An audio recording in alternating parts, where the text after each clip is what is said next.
పల్లవి అనేది ఉంటారు. సో ఆ ఎగ్జాక్ట్ థింగ్ ని చూపించారు. ఇందులో లవ్ ఉంది, ఎమోషన్ ఉంది, మన దేశ గౌరవాన్ని నిలబెట్టే ఒక మంచి సీన్స్ అయితే ఉన్నాయి భయ్యా. ఎలా అనిపించింది తండేల్? अच्छी है मूवी, बहुत अच्छी है. I really enjoyed it with my kid. Sai Pallavi ఎలా అనిపించింది? డాన్స్ అచ్చా? साई पल्लवी मेरी फेवरेट है. She is amazing. Lady power star హై సాయి పల్లవి. हाँ, she is amazing. The movie highlights ఏంటి first of all? The comedy was highlight, the romance, chemistry between the two actors. It was amazing.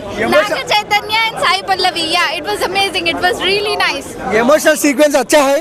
बहुत अच्छा है. It's very emotional. I really enjoyed it. Overall గా హలీం లా ఉందా cinema? Unda. What is your favorite song in this movie?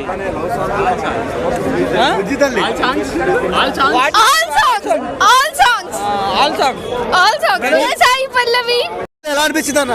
ఏం తండ్రి భయ, నిజంగా Naga Chaitanya acting అయితే భయ చింపేశాడు భయ. నిజంగా ఏం సినిమా భయ, ఎక్కడో మారుమూల గ్రామంలో శ్రీకాకుళంలో ఉన్న వాళ్ళ కథను తీసుకొచ్చి స్క్రీన్ మీద పెట్టి ప్రజలు తెలియజేసింది అయితే నిజంగా డైరెక్టర్ అయితే చాలా అంటే చాలా బాగా తీశాడు. నిజంగా పాకిస్తాన్తో జరిగిన యుద్ధాల్లో లేదంటే వాళ్ళు అక్కడ చిత్రహింసలు పెట్టినా సరే మన దేశ గౌరవాన్ని నిలబెడతారు భయ్య. ఇంత మంచి సినిమా, feel good movie. Sai Pallavi ఏంటి భయ్య, ఎంత బాగా చేసావు సాయి పల్లవి. నిజంగా నువ్వు అంటే నాకు చాలా ఇష్టం, కానీ ఇప్పుడు ఎందుకంటే హీరోయిన్ అయిపోయావు.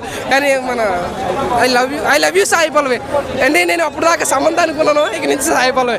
వీళ్ళిద్దరు కూడా కాంబినేషన్ కూడా భయ్య. మన చైతు కూడా ఇద్దరు బీట్ చేసుకున్నారు భయ్య. ఒకరు ఎక్కువ చేశారు తక్కువ చేశారు అనేది కాదు. నిజంగా ఈ సినిమాకి మెయిన్ మూల స్తంభం సాయి పల్లవి. మెంటలకి ఇచ్చేసారు మేడం. ఎంత బాగున్నాయంటే నేను భారతీయుని, నేను వెళ్ళి గెన్న ఉంటే కాల్చి పారేద్దాం అనుకున్న స్క్రీన్లోకి వెళ్ళి వాళ్ళు పాకిస్తాన్ వాళ్ళు, కానీ గెనలేదు కదా, అందుకే సినిమా కూర్చొని చూశాను. చాలా అంటే చాలా బాగా అనిపించింది అన్న. నిజంగా మ్యూజిక్ దేవి అన్న, దేవిశ్రీ, ఆయన గురించి ఏం చెప్తాం. బుజ్జి తల్లి అది కాదన్న, లీడర్ అంటే ఆ సినిమాలో యాజ్ ఏ లీడర్గా నాగ చైతన్య గారు ఏం చేశారు అనేది కూడా పాయింట్ ఉంది. జాలర్లకి తండేళ్ళు అనేది ఉంటారు. సో ఆ ఎగ్జాక్ట్ థింగ్ ని చూపించారు. ఎర్రం గారు ఏదైతే చేశారో అదే నాగ చైతన్య గారు ఈ సినిమాలో చూపించడం జరిగింది. సో అది రియల్ స్టోరీ కాబట్టి చాలా సూపర్ అనిపించింది నాకైతే. సో వ్యాలంటైన్స్ డేకి లవర్ లేదని బాధపడకండి, తండేల్ సినిమాకి వచ్చేసి భుజితల్లో చూసేసుకోండి. Thank you. యాక్టింగ్ డాన్సింగ్ ఎలా అనిపించింది? తను ఇంకా చెప్పక్కర్లేదు. She's awesome. బీజీ పెట్టండి, డిఎస్పీ గారి బీజీఎం.